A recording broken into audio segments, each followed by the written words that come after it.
and good noon to you. It is literally noon o'clock. Noon, 12. Hi everybody, Eric here from Nomadic Fanatic. I have left the ocean, yes. However, I'm not quite done with the ocean. I'm kind of done with the temperatures.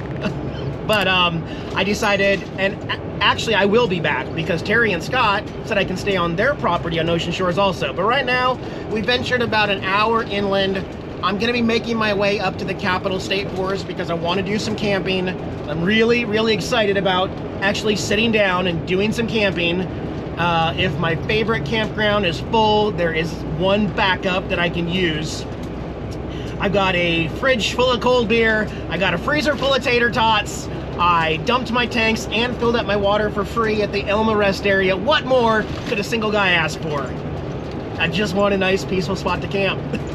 Thanks for joining me, guys. Let's go see if we can get a site.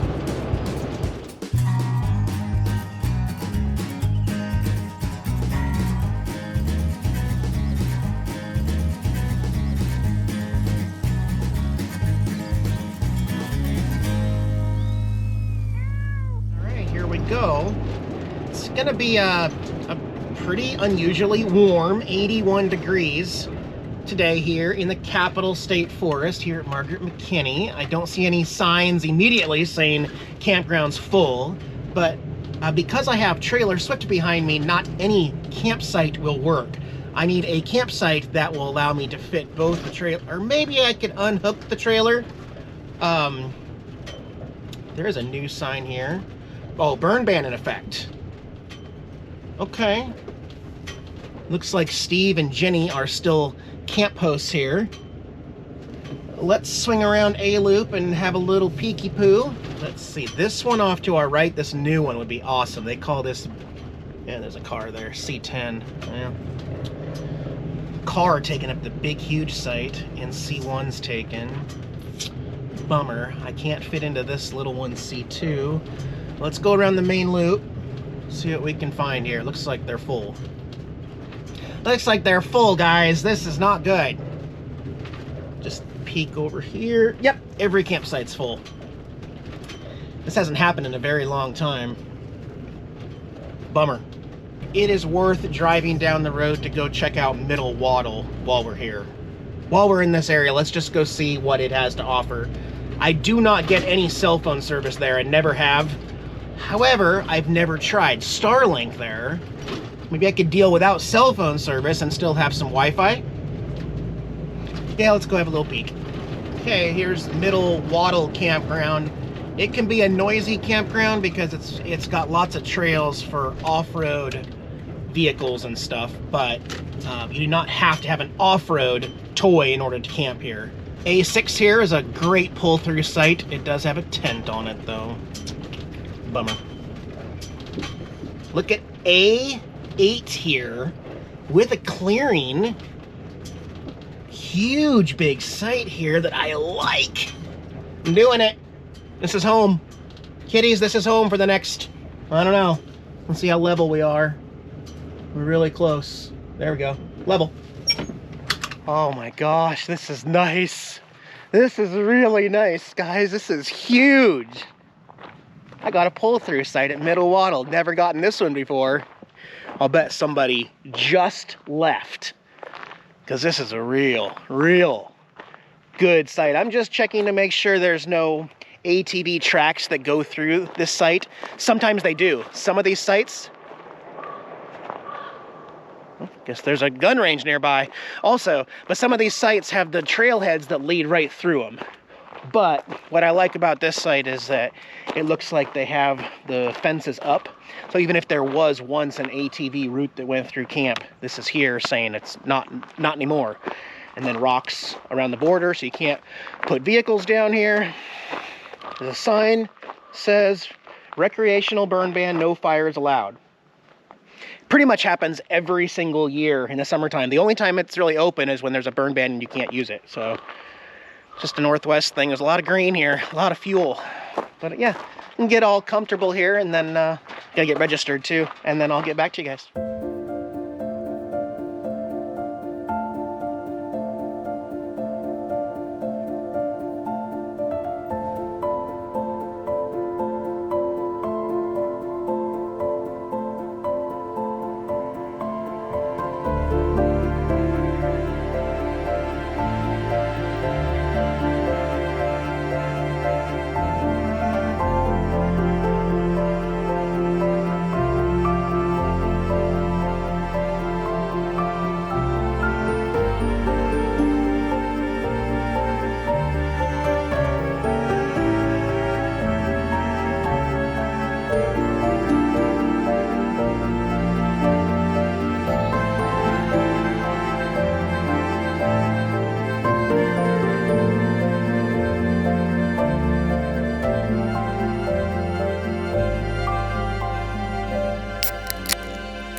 literally tastes like the Pacific Northwest.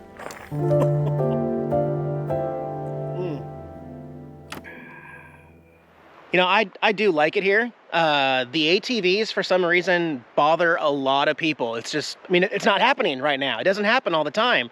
But just that constant roar of two-stroke and dust and stuff like that. And apparently the gun range that I don't remember from a couple years ago is nearby, or they're just shooting out in the middle of nowhere. But that kind of stuff does not bother me. The stuff that bothers me is like semis that constantly have their air brakes adjusting and going psst all around you at different, you know, 10, 5-minute intervals and stuff like that. But there's those gunshots again. Like I said, certain things just don't bother me like they bother other people. And I will say, because I've had Starlink now for 7 months, and I said I would continue to keep you guys updated. I am incredibly impressed. It did take 5 hours. It did this thing where it said it's evaluating the obstructions, and it was like a countdown from 5 hours. And I kid you not, to the exact second, that's how long it took for it to determine exactly how often I was going to have interruptions. And now it says every 56 seconds, it's going to have an obstruction going right through here in the northern sky.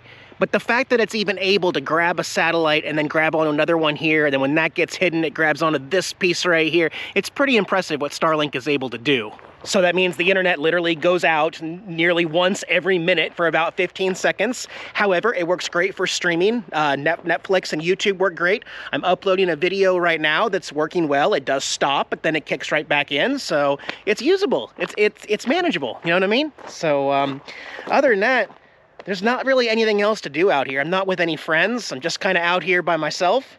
So we're gonna go walk a trail that I walked a couple years ago when it was pouring rain and see if it looks any different. Let me lock up the RV with my phone, yes. All right, here's the trail, the Wattle Basin West, but you gotta be careful because motorcycles and ATVs are driving like crazy, and then you got people on bicycles and people walking. So you gotta keep an ear out and stay attentive. And make sure you move out of the way if you hear anything. Yeah, last time I was here, this whole thing was a lake. All of this is just a big old lake. It doesn't lead to a nice body of water or anything though, or a creek, or a river. So it's the only bummer part. Yes, it is a place to camp, but it is not. It's not going to be up there even in my top 10 of the. So that Discover Pass, you got to get the $35 annual Discover Pass. That'll give you unlimited camping at, what is it, over 100 of these different campgrounds in the entire state of Washington that you can use. Some of them are only open seasonally. Some of the ones over on Eastern Washington are open year-round. And they all have different amenities. This one's just kind of literally a camp spot where you just sit at camp and listen to other people playing on their off-road toys. It is what it is, though. I'm not going to take the Harley out today, but tomorrow we are going to go for a ride. As part of this video, we'll go check out and see if anybody left Margaret McKinney, or maybe go try to find a body of water. Now, I was trying to get with my buddies, my floating buddies, see if we could put together a late summer float. Oh, the ruts in this trail are... they are definitely for motorcycles and quads. You know what? I'm kind of losing interest in this hike already. It is what it is. You never know if someone's gonna come whipping around the corner, although I am keeping my ear out. But yeah, this isn't much of a hiking trail. This is just an off-road trail. It's nice though. Let's go make some camp food, have some lunch, late lunch. Okay, question for you. Do hot dogs mean only camping? Like if you're not a camper, if you don't know anything about camping or RVing, do you eat hot dogs normally at home? Or is it like is it just me? Like, I only eat hot dogs when I'm camping. So when I look at a hot dog, and yes, I have ketchup on the bottom, I don't put it on top, but when I look at a hot dog, it connects with camping to me. Is it like that with everybody else, or do y'all just eat hot dogs when you're not camping? I don't know how that works. Comfort food. That's good. That's good, Clark. So, even though I'm not getting a whole lot of solar here, I'm not using a lot of power here, right? I'm not even running a fan right now. It's just comfortable out here. The trees are providing the perfect amount of shade out here. Obviously did not have to run my air conditioner for anything. So the fridge and a couple lights. And at night I'm going to be watching TV. Probably a little bit. Not a whole lot. No campfires, obviously, because of the burn ban and stuff like that. But yeah, it doesn't look like I need a generator out here. I was kind of right. As long as we can get a little bit of solar and just kind of maintain what we use. And you can kind of adjust it too when you're camping. Knowing how much solar you're going to get changes how much you might use appliances inside. I mean, I made some hot dogs and I just finished a bag of popcorn for later. I don't always eat my popcorn fresh out of the microwave. Sometimes I make it hours in advance when I have solar, and then I open it up and eat cold popcorn during a movie or something. It's fine. It doesn't have to be hot popcorn. I just don't want it more than a day old popcorn.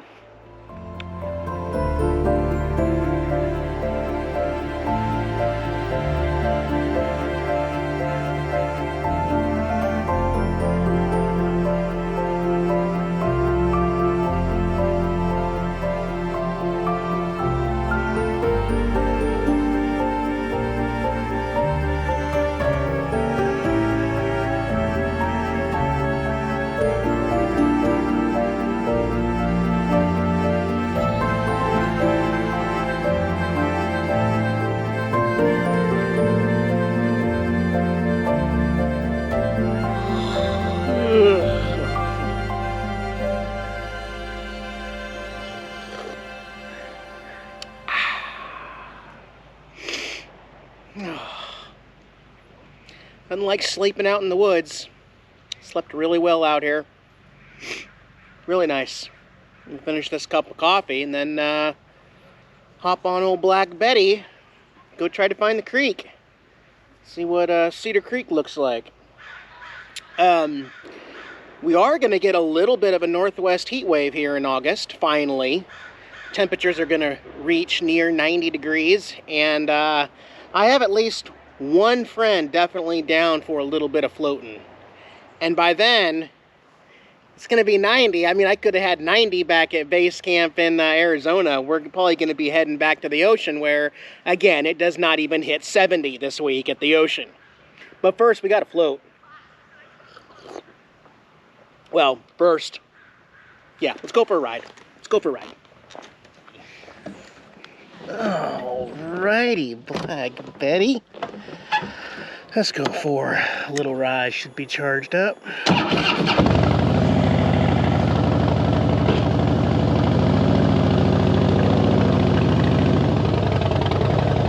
did get some new neighbors. Pretty full here on A-Loop.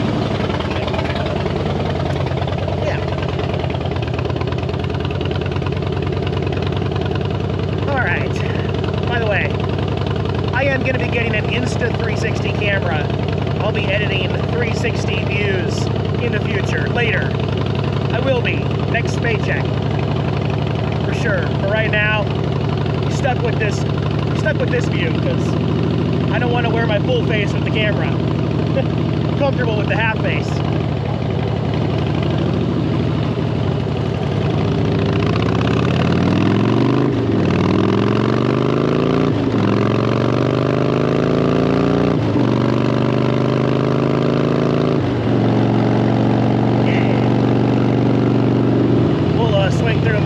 Real quick, see if anything opened up. Nope. Nope. C9 opened up here. Things would have been a lot different if this site was open when I rolled through yesterday. C9 is a great site that would have fit my RV and my trailer all the way back here. And then I would have had a lot more solar in the afternoon than I have right now. But, you know, that's the thing about every time I come back, it's never the same. It's always different. There's always something new. I'm making really good new memories over at Middle Wattle Campground, so I'm not going to move over. Leave this for somebody else, and yeah, anyway, good to know. Yesterday was just the wrong time. See, it's not always good to get here super early in the morning, but also I came at noon yesterday. Sometimes you want to wait because people might leave even later, like 2 or 3 o'clock they'll leave, and then these spots will open. But anyways, we're already at Middle Wattle. However, get service here. Get service here. I did not get any phone service over where we're at.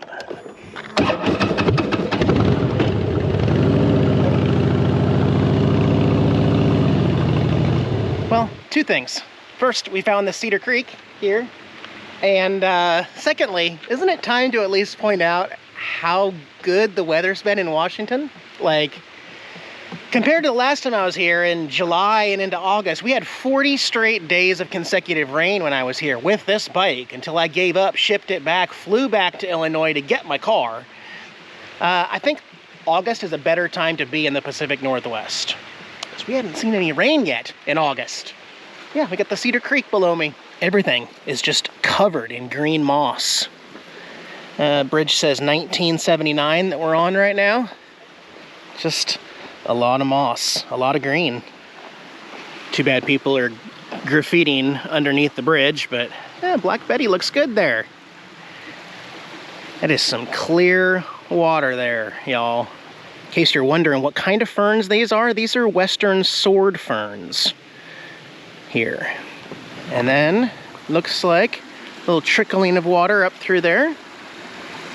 Yeah, just a little creek, just the little Cedar Creek here. Ironically, maybe just 2 miles down the road is the Cedar Creek Correction Center. So don't pick up hitchhikers in this area.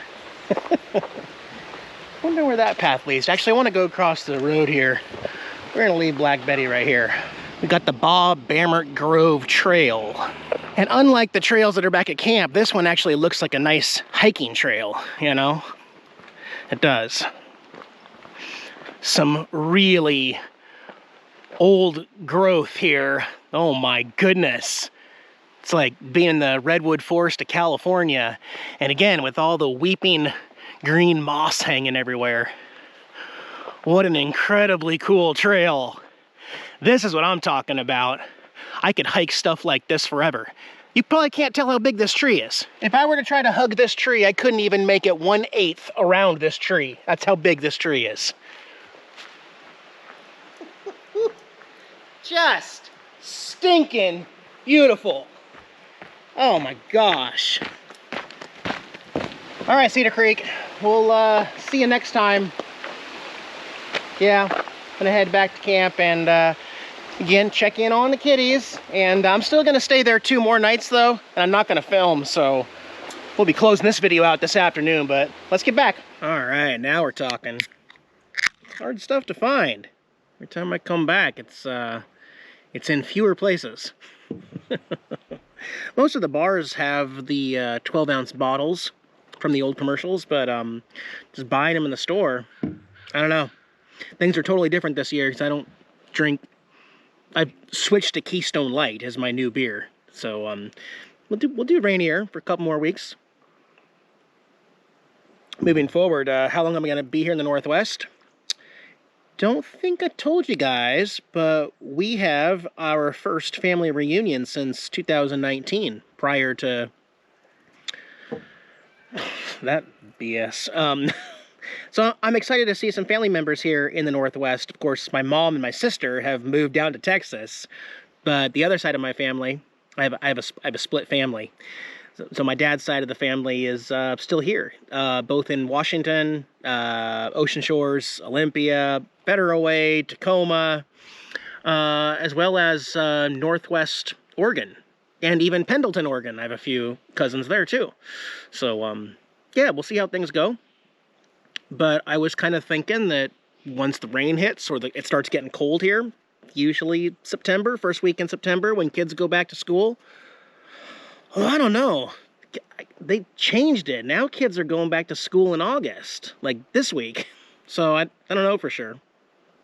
But anyways, 90 might not be warm enough for most people to go float the river, but that's as good as we're going to get this year while I'm here, so I got to make the most of it. I got a couple inner tubes. My buddy's got an inner tube. And that's probably what we're going to do in my next video. But I get 2 days off. I get 2 days off from y'all. Yes. I need it. I'm kidding. I'm kidding. I'm happy to share but I'm also enjoying my time up here. It's been a nice little break. Is it feasible every year to do this? Probably not. It was about $1,100 in gas one way. And then I'm gonna have the same $1,100 bill on the way back. Well, that's if I go the same route back. If I go through California, geez, it could be much, much more expensive. We'll see, guys. You guys be well. Have a good rest of your summer as you get those kiddos ready for school. Opie and Tara and I will see you in the next one as we float. Bye, guys.